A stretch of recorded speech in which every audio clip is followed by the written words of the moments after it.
celebra-se no dia 8 de março, chamado Dia da Vitória, data em que houve a capitulação da Alemanha nazista perante o grupo de países chamado Nações Unidas, que lutaram contra o eixo durante a Segunda Guerra Mundial. A guerra só acaba em definitivo quando, no dia 30 de novembro, o Império Japonês também capitulou, ou seja, entregou as armas sem qualquer condicionante. Do lado ocidental, a coisa ficou mais complicada para a Alemanha nazista, porque ela já vinha perdendo território, inclusive da sua área original, e a liderança suicidou Adolf Hitler no dia 30 de abril de 1945.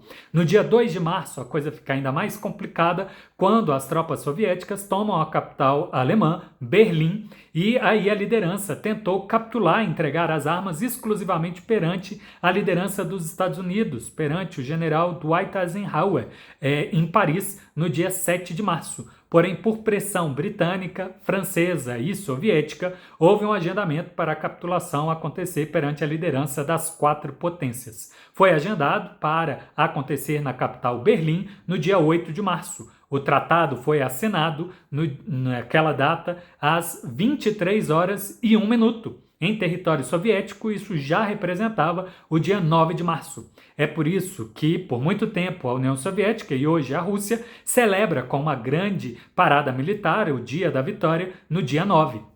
Especificamente, eles nem fazem referência ao Dia da Vitória, eles preferem chamar de Vitória da Grande Guerra Patriótica, para representar uma conquista de orgulho, a reconquista de território perdido, a conquista de zona de influência que existiu no passado perante o Império Russo e também uma vitória diante um desafio à sua própria existência. Afinal, durante toda a Segunda Guerra Mundial, foram mais de 26 milhões de soviéticos que perderam a vida durante o combate. Quase 9 milhões de soldados e, no mínimo, 13 milhões de civis. Tem aí uma disputa entre estudiosos, de qual foi o número total. Bem, do lado soviético, eles celebram essa sobrevivência porque um dos grandes projetos de Hitler e de todo o partido nazista era a implementação da chamada zona de influência, espaço vital, Lebensraum, para onde os alemães, raça superior, iriam expandir e viver um império de 1000 anos. Isso seria feito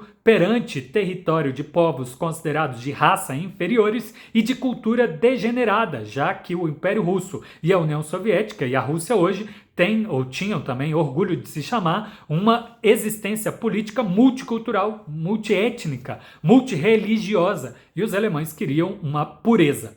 Bem, durante a ocupação nazista do território soviético, houve a morte de civis por inanição e por trabalho forçado e, considerado, portanto, povo inferior, eles correram risco de vida significativo.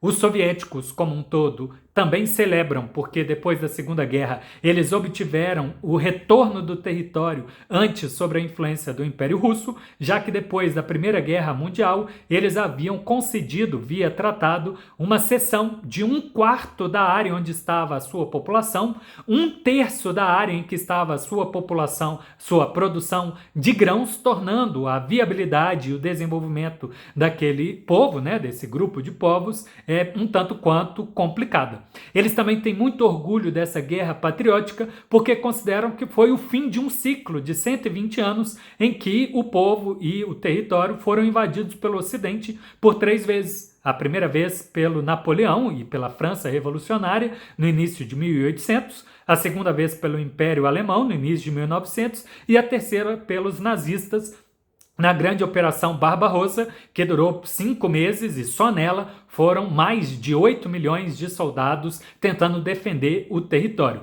Foram necessários ainda mais 4 anos para a reconquista e a liberação de outros povos durante a Segunda Guerra Mundial.